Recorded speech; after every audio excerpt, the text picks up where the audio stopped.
Hello everyone. Today we are going to discuss about 15 tips and tricks for telemedicine security.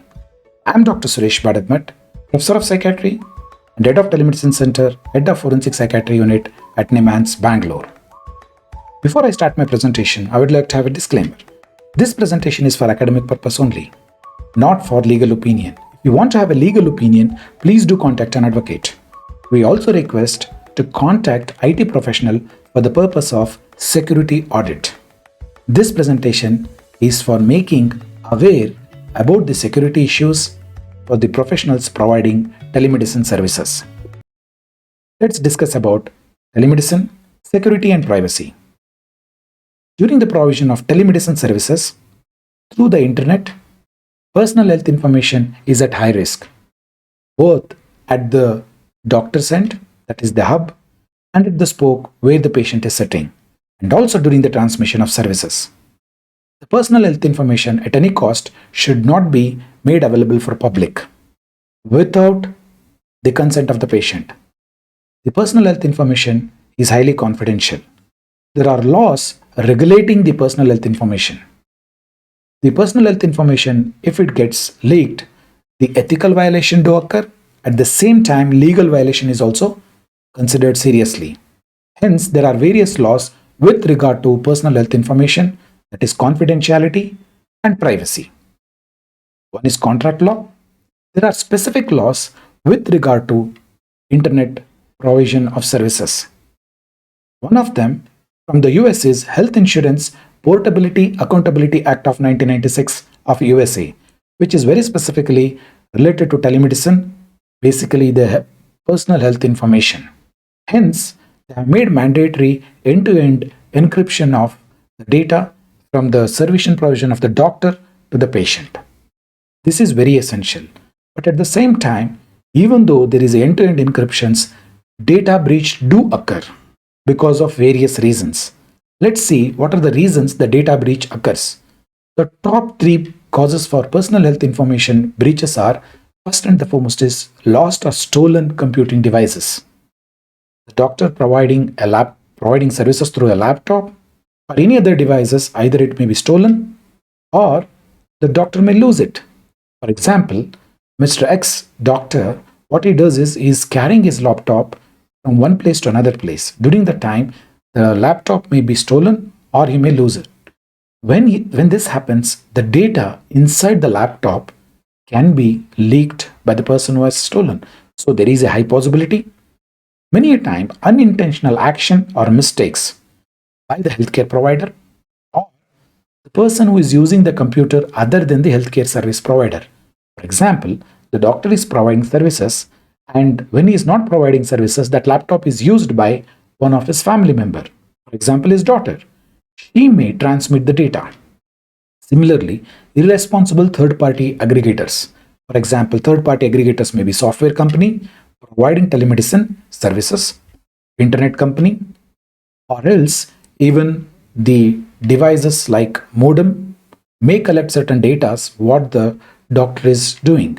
Hence, these third-party applications do play a role in data breach. We need to be aware of certain situations, how the data breach occurs. With regard to data breach, Telemedicine Practice Guideline 2020 is very clear.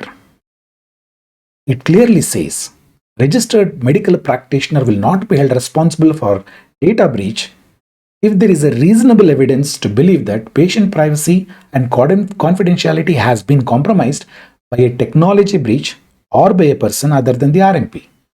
That means the RMP will not be held responsible if he has taken reasonable degree of care. That is one. Second, RMP should ensure that reasonable degree of care. So today in this presentation, we will discuss about what is that reasonable degree of care a doctor or a service provider during telemedicine practice. Let's understand what is the objective of this video: to help the individual healthcare provider to secure personal health information of the patient during telemedicine services. Who are these individuals who are providing healthcare facility through telemedicine? Doctor, nurse, psychologist, psychiatric social worker, or medical social worker, or else even ASHA worker can be there. So any of these people who are providing services through telemedicine, this video is applicable for them. So healthcare professionals providing telemedicine services need to see this video. Let's understand 15 steps to protect the patient's health information. First and the foremost, a strong password should be there during logging the device, especially laptop. It can be during the BIOS. There the password can be put, or else when the operating system password occurs. If you are able to enable both the password, and that will be best. Please craft your password which is difficult to guess, and do not share this password with any person. That's very, very essential. Now the question is, the password, what is the best way to have which is very difficult to crack? Minimum 15 characters should be there. The reason being is brute force attack software which chooses the characters from 9 to 12. So 15 will be safe. So 15 characters should be there. It should be a combination of uppercase, lowercase alphabets, symbols and numbers. So there are 4 different types to be chosen, along with a sentence can be considered. And in each sentence, if you have a sentence, for example, I am going to use this laptop, every first 2 words of the sentence can be considered as a password, or else mix of words, a noun, pronoun, an object can be combined along with the numbers and special characters will be very difficult to guess. And also enable 2-step authentication. For example, mobile authentication along with logging with the laptop. If these kinds of are enabled, it's very difficult to crack the password. Hence, please do remember, please do have a 15 character and let it not be a sentence. In a sentence, for every word, first 2 letters can be chosen. That can be considered as a password, which will be very difficult to crack. Step 2. Please do have a user password protected screensaver. Whenever you leave your laptop after providing a services or you have taken a break, nobody should be able to peep into your laptop. Hence, have a password so that within a 30-second the screensaver comes, and whoever wants to remove the screensaver need to provide password. So that is a second step. Third step, keep your operating system up to date. If you are using Windows 10, please update or enable automatic update. At the same time, if you are using Mac, update your system regularly so that the latest security features are available for your providing services. Step 4. Encrypt your hard drive. The reason being is there is a high chances you may lose laptop if you are carrying from one place to another place, or else it may be stolen also.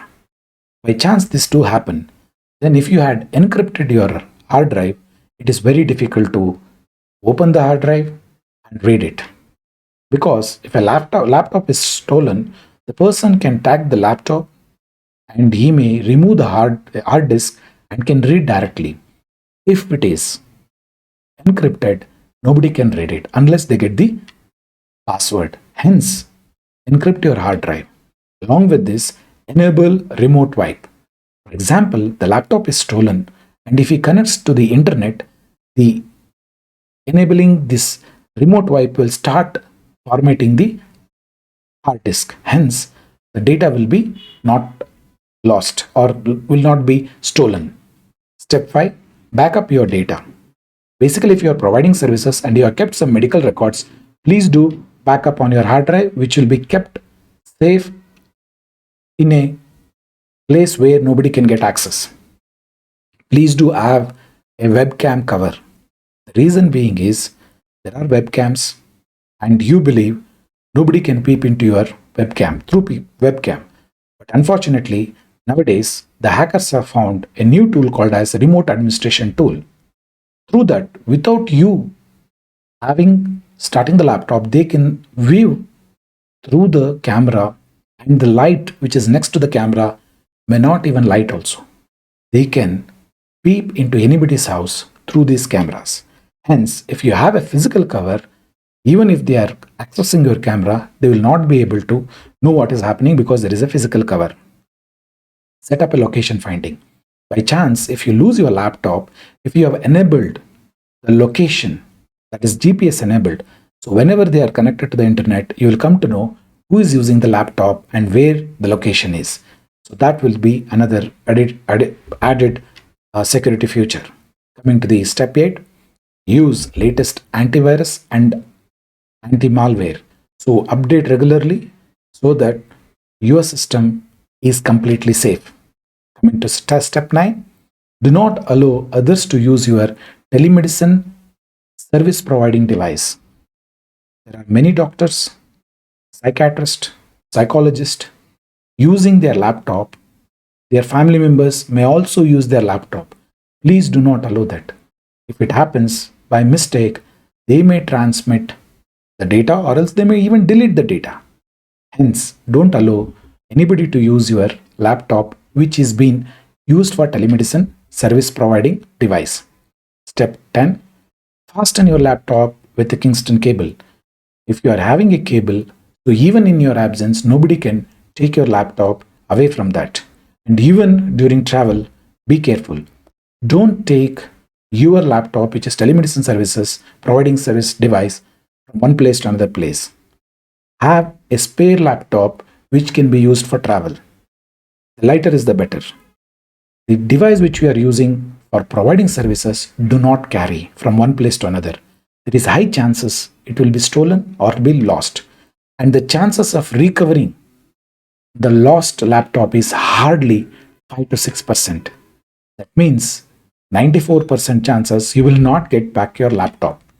Coming to step 11, know which links are safe to click in email. There are high possibility many people will send an email that you have won the lottery or click here to get the benefits. Don't do that. If you click any email which has any hyperlink, that may be a malware. They may install a software or a malware which may transmit data from your laptop. Hence, whenever you are checking an email, please do be careful. Do not click on unidentified emails. Please do train your staff. The staff which is going to use the laptop for providing services. It may be telemedicine technician. It may be any other technician who is going to be part of telemedicine service providing team. Coming to step 12, be careful about the programs you download and run. Do not download any third-party software which you do not trust or which is given free of cost, or else a cracked software. Be careful. It will invariably have hidden viruses or trojans, worms which will transmit data to the person who has devised those worms or viruses. Coming to step 13, don't trust pop-up notifications. They are basically grabbing your attention to take some action so that they can get access to your computer. Be careful with those pop-ups. Finally, step 14, disable booting USB and CD through the BIOS. The reason being is, even if it is stolen and they do not have password, if you have disabled this and you have a BIOS password enabled, they will not be able to boot the device. That means the device becomes useless unless they are highly educated about the IT computer. They will not be able to start the computer. Coming to step 15, security audit is very essential. If you are providing services, every 6 months to 1 year, contact a security person, IT security people, ask them to audit your laptop for a minimum price, or if he is a friend IT professional, he may do it free of cost. Do this security audit. That will be very, very helpful. By any chance, if you have lost your laptop, please do give a police complaint immediately, mentioning that I was providing telemedicine services through that device and unfortunately I have lost or stolen. That will to some extent provide support for you, telling that I have taken reasonable care. To conclude, my dear friends, the hacking or else breach of telemedicine personal health information do occur. In spite of you being very careful, it may happen through a third-party service software or aggregator, or else from the patient side. From your side, you have to prove that you have provided a reasonable degree of security. For that, these 15 steps are very essential, including security audit for the purpose of keeping the personal health information of the patient safe. Thank you very much for giving your valuable time. Stay safe.